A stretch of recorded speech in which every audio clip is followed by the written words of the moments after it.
All right, you guys ready to see something really cool? All right, something very special that we're doing here. You came at the right time because we only do this once a day. And I have with me here a very special guest. Would you please welcome Michelle Moog Kusa?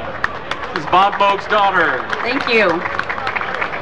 All right, and we're going to be talking about something very special that we're doing with the Bob Moog Foundation. And you guys are going to get to see something here at the end of this that'll be very, very cool. And first we're going to talk a little about what this is all about. And so it all starts when I was a little kid. And I went into a music store when I was a little kid. And in fact, it was when there was only one Guitar Center. And it was a little teeny store in San Francisco. And they had this synth room in the back of the place. And I walked back there and I played a mini Moog, and it destroyed me. It just changed my life. I had to know what this was all about, and this thing, I just connected to it in this very deep way, not just enjoying it, but like, wow, there's something magical here. And to this day, I still have that same feeling, honestly. I mean, whenever I pull up my mini Moog and I start playing, there's just something about it. It's really our reference when we're doing stuff. It's like, okay, Bob did this, what was it, 1968 or 72 or something? The mini Moog was 1970. 1970. So we're still trying to get it. we're still trying to get that magic. So so that made a big impact on me, and Bob has always been, always just a hero to me.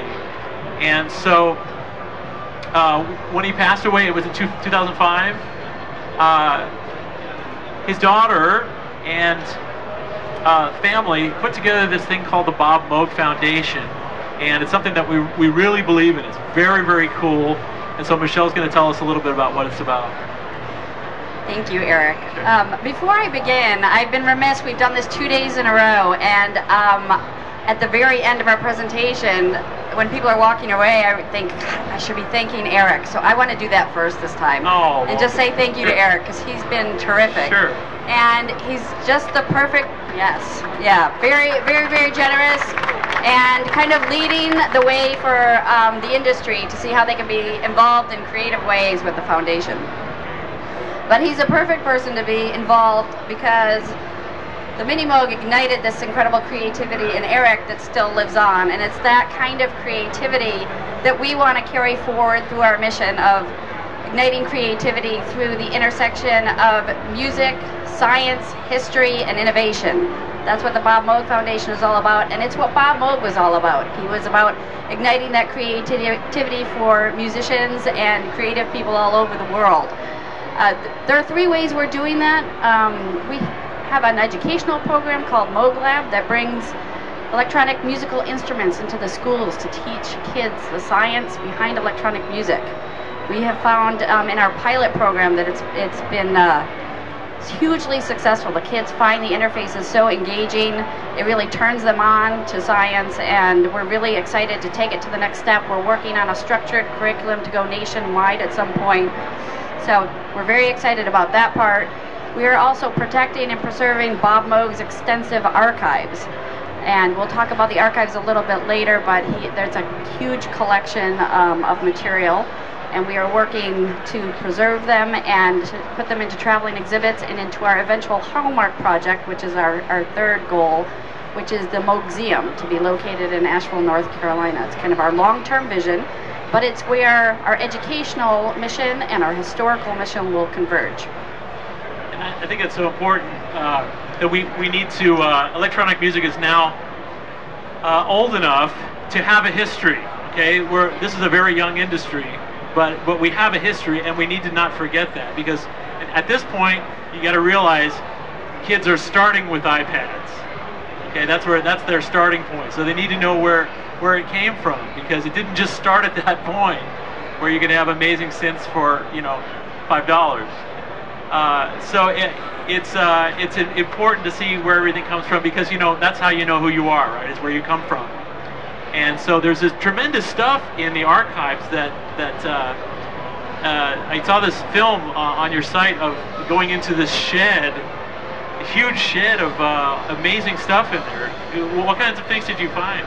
Well, what Eric's referring to is Bob's workshop way out in the country, which is where he stored his archive. And we didn't really discover it until about 6 months after he passed away. And we were just blown away that there was so much. We knew there was some, but there was just, it was essentially a huge garage bay just full of boxes. And it was kind of dilapidated because it had been out there for about 5 years. But when we would open those boxes, it was just a jewel after jewel as far as historical content, technological content, musical content, and we all felt, there were a little team of us that went out there, that we were walking on hallowed grounds as we'd uncover original schematics and photos from, as early as 1950 when Bob was 14 and building his first theremins. All the way up into the present, and all kinds of articles written by and about him, breadboard prototypes and vintage equipment, and hundreds of reel-to-reel tapes from the late 60s and early 70s, with his voice on them, with pioneering works of synthesis on them, and just... Look at this up here, just to give you an idea. This is master tape for Clockwork Orange, okay? That's what we're talking about. We're talking about this is serious history here. And what Eric's saying is so important, and it's what drives me with this whole collection, is that this is an inspirational tool, and it's a learning tool for generations to come, for people to understand where this medium started, or at least one of the very important links. Bob Moog was a historian himself. He loved to lecture about the prior history of electronic music that led up to the synthesizer. He felt like it was very important, and we carry that on. And we really want to preserve these archives so that we can then share them with people through the Moogseum, through traveling exhibits, and eventually to have a online Moogseum to be able to share all this documentation and audio. There's some amazing designs in there too, of like instruments that never came out, and all kinds of unique ideas. Yeah, all kinds of prototypes, and we'd be, rifling through things, and there's, oh yeah, he did a saxophone synthesizer for Eddie Harris? I didn't know that. Wow. He designed a synthesizer kit for Heathkit that was never, produced. We have the first Krumar Spirit, and there are only 50 of those in the world. It's a little known synthesizer that he built for Krumar, and it just goes on and on. It's a really, really amazing collection. That's so cool. And so we really believe in what these guys are doing, and so a little known fact about this industry. I'm going to tell you a little secret that probably most of you don't realize. Most of the companies that make synthesizers are really small. Okay, everybody thinks we're like these huge companies. We're all small companies, by and large. And so, for example, a friend of mine worked at Moog Music, and when a Mini Moog was reaching 10,000 units at the end of its production life, they were really excited about it. They were going to make a big deal that they had sold 10,000 units, and so they thought, well, maybe we ought to ask people, how many units do they think we've sold? And so they asked some people, and people would say, oh, 5 million, 10 million, because everybody's got a Mini Moog, right? So it looks like that, but in actuality, this is a small industry. So, and the Bob Moog Foundation is separate from Moog Music. It's a well, you can explain it better than I can. Well, sure. And I think one thing that Eric was leading up to is that in actuality, 13,269 Mini Moogs were made over a 12-year period. So it's much less than people thought. But what I'm struck by this whole story is how big of an impact that instrument made. Yeah. That is really the power of the Moog legacy, is the impact. Yeah. But as far as our organization, we are a small 501c3 nonprofit. We are donor driven, and we are not formally affiliated with Moog Music. We're kind of our own thing, and that's really important to identify let people know that we are independent. Yeah. So what we're going to do is we are partnering with the Bob Moog Foundation, and we're going to have an amazing contest on March 15th, beginning March 15th. And what this is all about, we're not going to explain how the contest works yet. We're not going to explain how all this happens. What I wanted to show you guys once a day, just to reveal what the grand prize is of this contest, because it's something really exciting that I've been working on secretly. Most of even the people at Spectrasonics didn't know about it. And it's something very cool, and that's what this is. This is the grand prize of the contest, and so I would like to show that to you now. So ladies and gentlemen, the OMG1.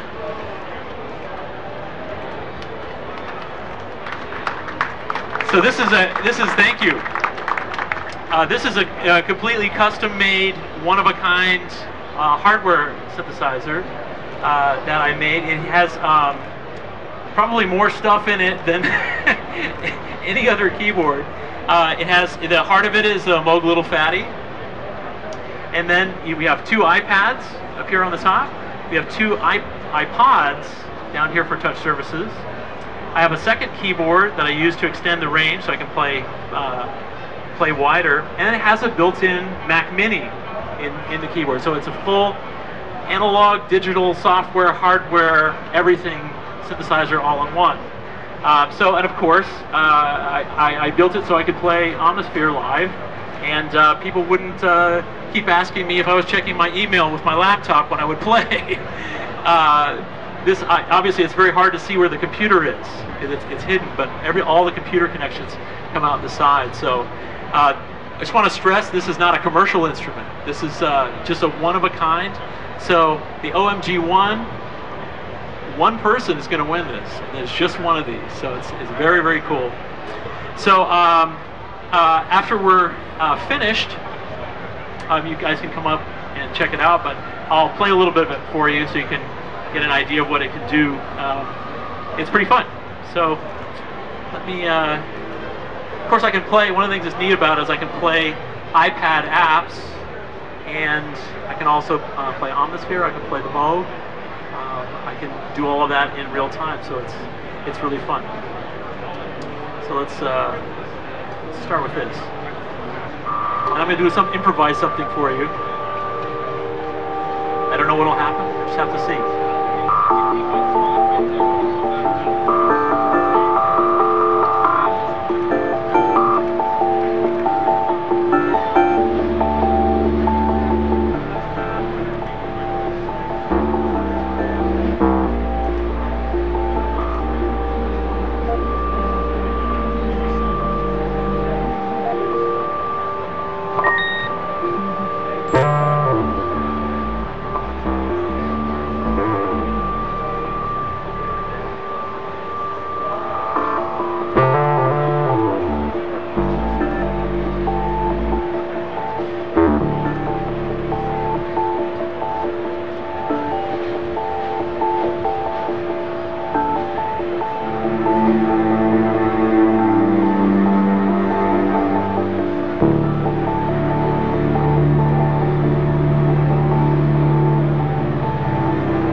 As you can see, it's pretty fun to play with.